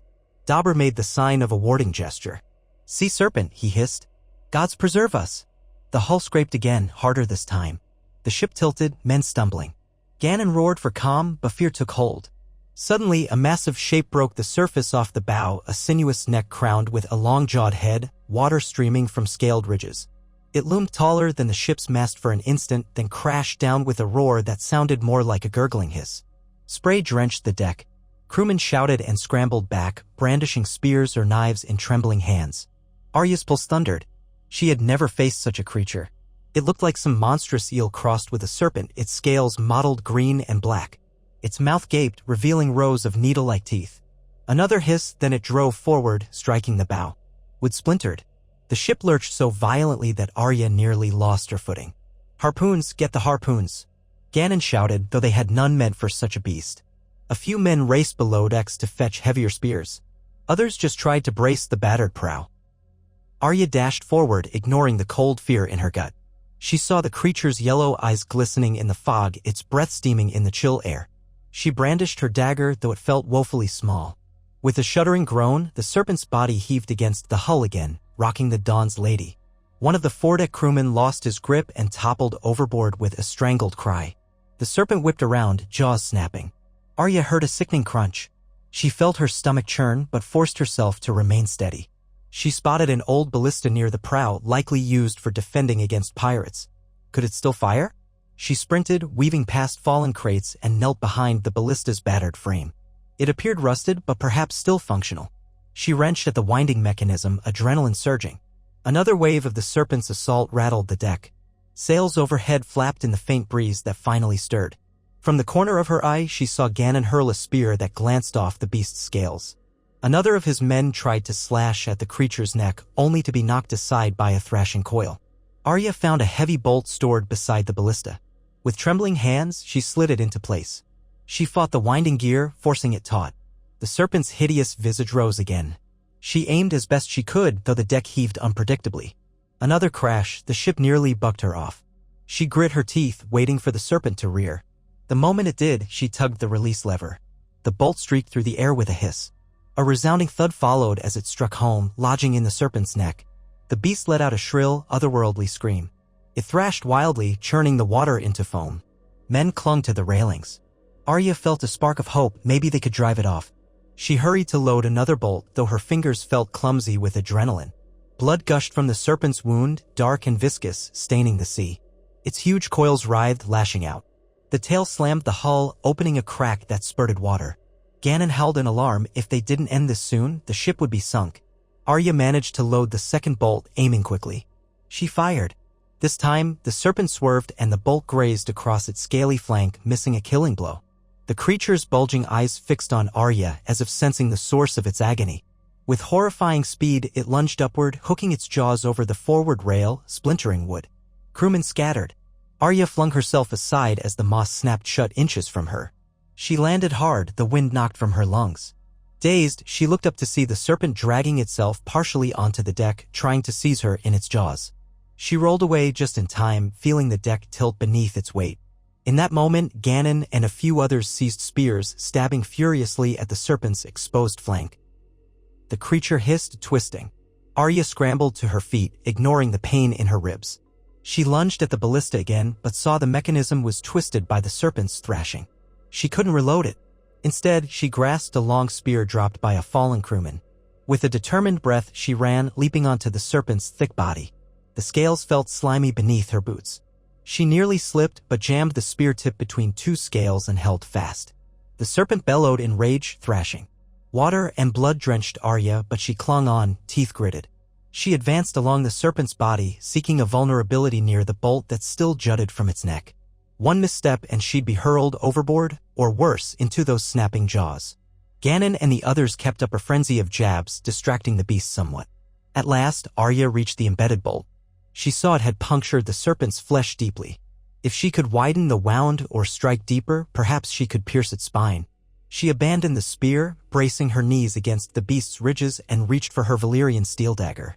With a grunt, she stabbed the dagger around the bolt, feeling hot blood spurt over her hands. The serpent convulsed, and she nearly lost her grip. She stabbed again, twisting. A shrill, ear-splitting wail erupted from the beast. It jerked violently, then began to slide back off the ship. Arya clung to the dagger as the serpent toppled into the sea with a mighty splash. Icy water closed over her. Bubbles churned around her ears. She felt the serpent's body convulse in the depths, tangling her in a coil. Her lungs burned. The dagger was yanked from her grasp by the undertow. Panic flared. She kicked wildly, struggling to escape the writhing mass of scale and muscle. Something battered her side. She tasted salt and copper. Darkness threatened to close in. Then, as if by luck or fate, the serpent's coil loosened. She felt the monstrous shape drifting away, perhaps succumbing to the mortal wound. Summoning every scrap of strength, she thrust upward toward the light. Her head broke the surface and she gasped, hacking up seawater. The Dawn's Lady loomed a short distance away, listing but still afloat. Dimly, she heard Ganon's frantic shouts. She paddled, ignoring the searing in her lungs, and someone tossed a rope over the side. With trembling arms, she clutched it, letting the crew haul her back aboard. She sprawled on the deck, coughing violently. Water streamed from her hair and clothes, blood from the serpent staining her. Ganon knelt by her, eyes wild. 7 bloody hells, girl, are you alive? Arya nodded, though her body felt half-broken. She ached everywhere, and her lungs screamed for air. Still, she forced herself to speak. The serpent, is it dead? A few of the men peered over the side. Floating in the distance, they could see the creature's massive body partially submerged, unmoving, drifting in a dark cloud of its own blood. A hush settled, a mixture of awe and fear. The battered crew exchanged glances. They had survived an encounter with a sea serpent, one that might pass into legend. Ganon turned to Arya again. His mouth twitched as though unsure whether to laugh or cry. I've never seen anything like that. You truly are a demon in human skin or a warrior blessed by gods. Arya shook her head. Just a survivor. She closed her eyes, letting the exhaustion tug at her. The deck felt as if it would tip her into unconsciousness. But after a moment, she forced herself to stand, ignoring the protest of her bruised ribs. The ship was taking on water through a crack in the bow. This crisis was not over. While Ganon organized a bucket brigade and hammered boards into place, Arya staggered to the stern. She collapsed onto a coil of rope, chest heaving. Blood trickled from a cut on her scalp. Her dagger was lost beneath the waves. That realization struck her like a blow. That blade had been her constant companion since her earliest days in Winterfell, though it had changed hands over the years. It was the blade of Valyrian steel that killed the Night King, that ended Daenerys Targaryen's life. Now, it lay somewhere in the depths with the corpse of a serpent. She felt oddly bereft. But at least we live, she told herself. That was enough for now. The crew worked feverishly, and by midday the leak was contained, though the ship remained badly damaged. They could not sail much farther in this condition. Ganon conferred with his second mate, then approached Arya. We'll have to find some land to make repairs, he said grimly. If there's any land out here at all. In the days that followed, a persistent wind rose from the east, carrying them onward. Their battered sails creaked, the planks groaned, but they had no choice but to keep going. Water rations ran short and fishing became vital. Morale sank. Many blamed Arya for urging them west. Some believed they had angered the gods by trespassing where men were never meant to go.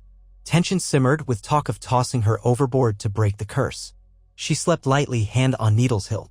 Yet on a morning steeped in pale sunlight, a lookout's startled cry woke the crew. Land. Land off the starboard bow? Men and women rushed to the rails.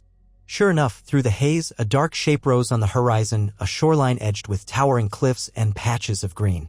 Relief spread among the sailors like wildfire. Arya felt her heart leap, though a kernel of wariness remained. They had no notion of what might await them there.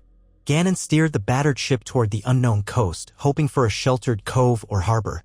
As they drew nearer, they spied a rocky shoreline with an inlet that promised calmer waters. Mist clung to the cliffs, which soared hundreds of feet overhead. Strange, twisted trees lined the heights, their branches contorted into shapes Arya had never seen. The crash of distant waves echoed against the rock, and the air smelled of whetstone and unfamiliar blossoms.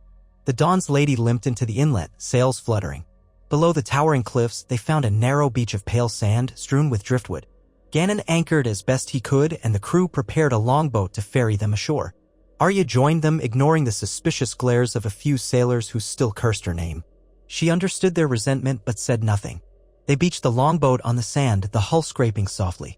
The beach felt eerily silent, the only sounds the gentle lapping of waves and the distant squall of seabirds. A sense of unearthly stillness blanketed this new land.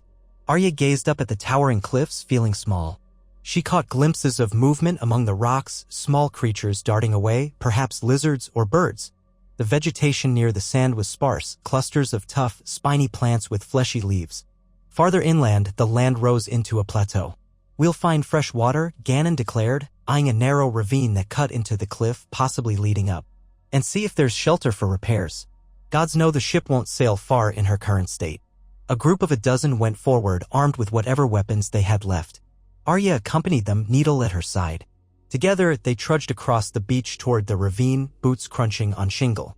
The air grew warmer away from the water, carrying a faint floral scent. The ravine's walls loomed overhead, echoing each footstep. Pale vines draped from ledges, and the trickle of water deeper in promised a small stream. At length they reached a spot where water seeped from the rock, forming a shallow pool. Gannon tested it cautiously. Finding it fresh, the crew set to filling skins. Arya stood watch, scanning the heights. She wondered if any people lived here, or if this land lay truly untouched by humankind. She recalled the stories of vanished adventurers. Perhaps they had found safe harbor or perished in these wilds. A gentle breeze ruffled the vines. Then, with a suddenness that made her heart pound, a figure appeared atop a stone outcrop not 50 yards above them. Cloaked in swathes of leaf-green fabric, the stranger stood motionless. Arya's breath caught. She had not heard a single sound. The figure raised a slender spear, brandishing it overhead as though in warning. Another figure emerged from behind a boulder, equally silent, armed with a bow. Both wore masks crafted from wood or bone, stylized with curved shapes reminiscent of animals. Gannon and the others tensed, dropping their water skins and reaching for weapons. A hush settled, the newcomers watching them from above with unreadable gazes. Arya felt a prickle of uncertainty. She glanced around, seeing more shapes hidden among the rocks. These people moved with a stealth that reminded her of the faceless men. She counted at least 7 watchers, each armed with spear or bow. Tension thickened the air. A single arrow whistled past, thudding into the ground near Gannon's feet. He jerked back, cursing. The meaning was clear. Come no closer. Arya's mind spun. They needed water and safe harbor, but they were uninvited trespassers. Could these people be reasoned with? She recalled her earliest lessons in diplomacy, from times when her father had guided visiting lords. She took a small step forward, ignoring Gannon's frantic gesture to stop. Heart pounding, she raised her empty hands, letting Needle rest on her hip. "We mean no harm," she called, voice echoing. She doubted they understood the common tongue, but tone might matter. "We come in peace. Our ship is damaged. We only need water. Food, maybe." She tapped her chest, then gestured to the distant shore, hoping they grasped that they were castaways. The watchers did not reply. The one with the bow knocked another arrow, drawing halfway. Arya swallowed. She had no illusions about how quickly these strangers could kill them all. But she also sensed that these were people defending their land, not mindless killers. She held her ground, unwavering, meeting the gaze of the masked spearbearer. A hush extended, broken only by the trickle of water and the anxious breathing of the sailors. At last, one of the watchers called out in a language Arya did not recognize, the syllables rolling fluidly. Another answered from a higher vantage point. The watchers conferred with gestures, occasionally glancing at Arya's group. Finally, the spearbearer extended an open palm outward.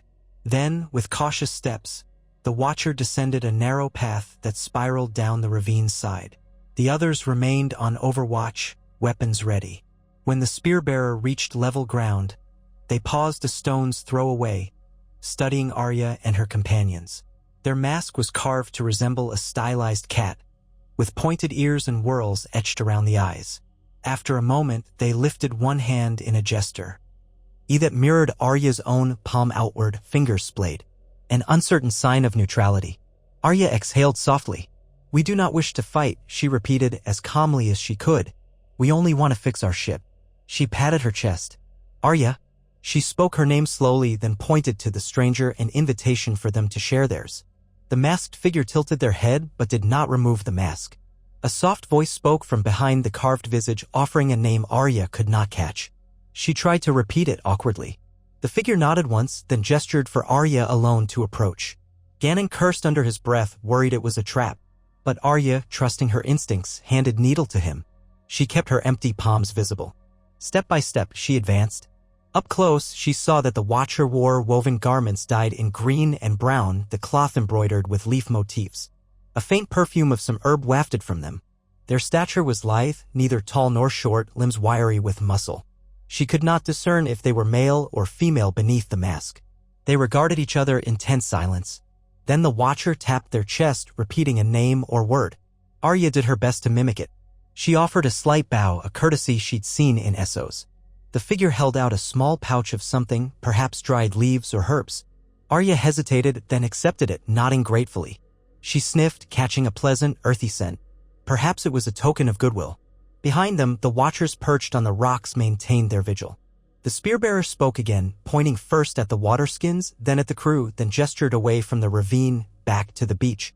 It seemed they wanted them to take their water and leave, no further trespass. Arya tried to convey thanks. She pointed to the broken hull of the Dawn's Lady, miming a hammering motion to show repairs. The masked figure's head tilted as though uncertain. Another Watcher called out, sounding impatient. "We'll fill the skins and go," Gannon muttered, stepping forward to gather water. The Watchers did not stop him. Once the skins were filled, Arya carefully returned the pouch of herbs, but the spearbearers shook their head, pressing it back into Arya's hand. A gift, apparently. Arya inclined her head in thanks, heart fluttering with relief that the exchange had not ended in bloodshed. She turned, beckoning Gannon and the sailors to withdraw. They retreated to the beach, Watchers trailing them from the cliffs above. One or two followed them all the way to the shoreline, ensuring they reboard their longboat. Once on the Dawn's Lady, Gannon exhaled in visible relief. "They let us live. That's more than I expected." Some of the crew looked at Arya with newfound wariness, as if she had brokered a pact with spirits.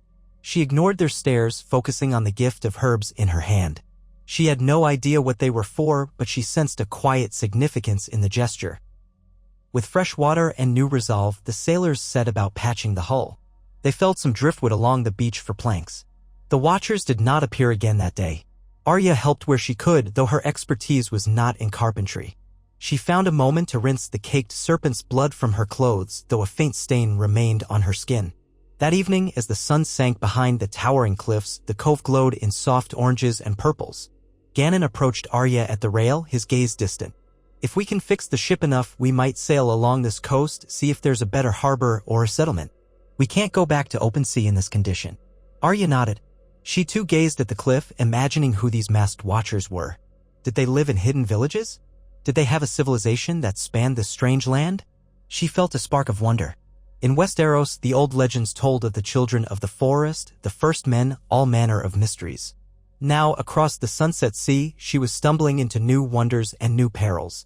She felt more alive than she had in a long time, even if the weight of her past still clung to her.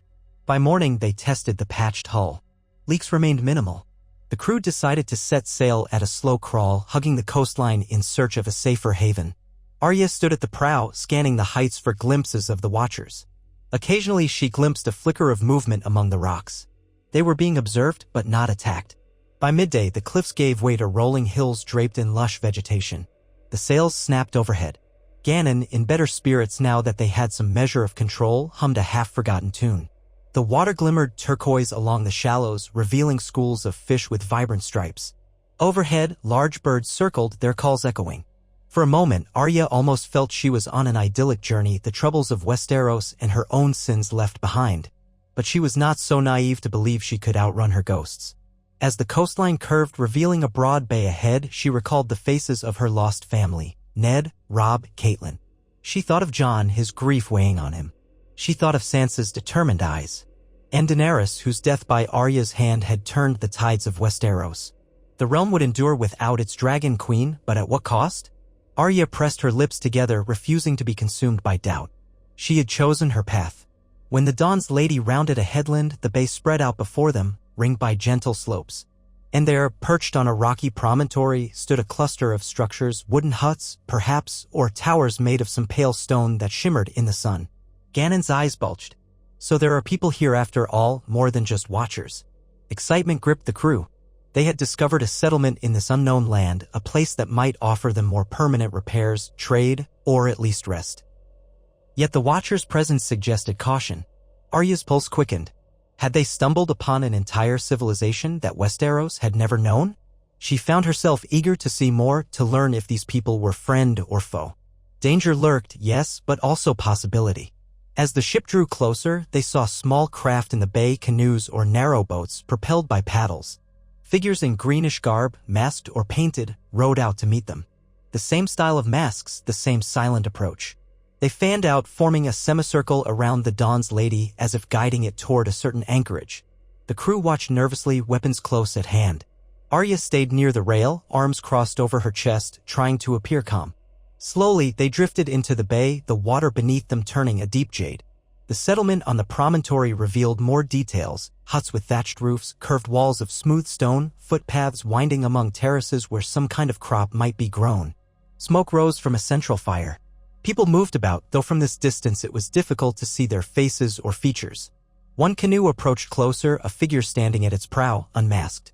Arya inhaled sharply, glimpsing a face with coppery skin, high cheekbones, and eyes the color of dark jade. The man, if man he was, raised an arm in greeting. His voice carried across the water with an uncanny resonance. "You come far. We see your ship is wounded.